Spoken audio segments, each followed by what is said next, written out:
Hi, I'm Clayton Hora with Pro Co-op. Today I'm with Trenton Plaht, an agronomist out of Pocahontas location. Today we're going to talk about corn rootworm management and what you can do now to evaluate your practices in the spring. This is a real important time to get out there, scout for corn rootworm pressure, look for obstacles you could have coming into the fall, whether that be some standability issues if you got to go out there and change your order of harvest, or look for issues that you can start to manage in the spring. Whether that be the use of a soil applied insecticide or stepping up and using a fully treated and packaged corn.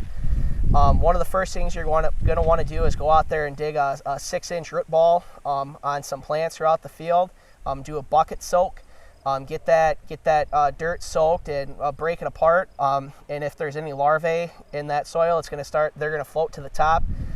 There is no true industry standard when it comes to rootworm larvae feeding on roots, but we like to use the threshold of 2 to 3, and if we see that, we'll start taking some action from there. Another way to evaluate corn rootworm damage is to do a root dig. So you can either use the same plant you use as a float, or go dig 2 or 3 plants out in the field and soak them in a bucket for 30 minutes to get all the soil off, then take a power washer and clean the rest of the roots. If you have 1.5 inches or less of root from the base of the plant on each node, that root is basically dead and the rootworms has feed on it too much.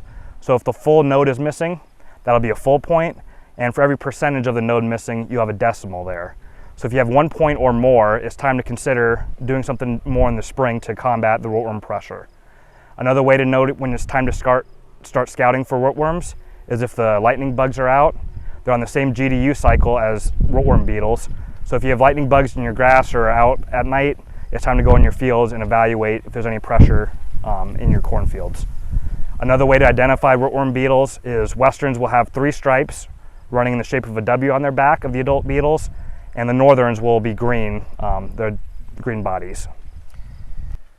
Once your corn has started to tassel and the ears are producing silts, it's important to get out there and look for rootworm beetles.